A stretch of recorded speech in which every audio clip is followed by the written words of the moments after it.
রাজধানীর ডেমরায় ডক্টর মাহবুবুর রহমান মোল্লা কলেজে হামলা চালিয়েছে কবি নজরুল সরকারি কলেজ ও সোহরাওয়ার্দী কলেজের শিক্ষার্থীরা। এ সময় কলেজগুলোর শিক্ষার্থীদের মধ্যে দফায় দফায় সংঘর্ষের ঘটনা ঘটে। সোমবার 25 নভেম্বর এই ঘটনায় আহত 8 জন শিক্ষার্থীকে ঢাকা মেডিকেলে চিকিৎসা নিচ্ছেন। তারা হলেন মোহাম্মদ হাসিনুর রহমান 22, মোহাম্মদ রাজীব 19, অনুপম দাস 20, মোহাম্মদ নোমান 20, মোহাম্মদ শাহিদুল ইসলাম 21, মোহাম্মদ ফারুক 21, মোহাম্মদ রানা 20, মোহাম্মদ আরাফাত 20। ঢাকা মেডিকেল কলেজ হাসপাতালে পুলিশ ক্যাম্পের ইনচার্জ মোহাম্মদ ফারুক বিষয়টি নিশ্চিত করেছেন। তিনি জানান, দুই কলেজের সংঘর্ষে এ পর্যন্ত 8 জন ঢাকা মেডিকেলে এসেছে। তাদের জরুরি বিভাগে চিকিৎসা দেওয়া হতো। তাদের বেশিরভাগই মাথায় আঘাত রয়েছে।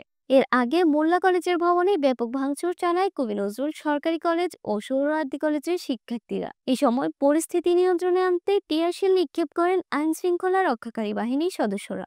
জানা গেছে, সকাল থেকেই বিভিন্ন এলাকা থেকে ক্যাম্পাসে জড়ো হতে থাকেন সরকারি সোহরাওয়ার্দী কলেজের শিক্ষার্থীরা। সকাল 10টার দিকে তারা লাঠিসোঁটা হাতে বের হন কবি নজরুল সরকারি কলেজের দিকে। বেলা 11টার দিকে কবি নজরুল সরকারি কলেজের সামনে থেকে মিছিল নিয়ে মোল্লা কলেজের উদ্দেশ্যে রওনা হন এই দুই কলেজের হাজারো শিক্ষার্থী। পরে মাহবুবুর রহমান মোল্লা কলেজে হামলা ও ব্যাপক ভাঙচুর করেন তারা।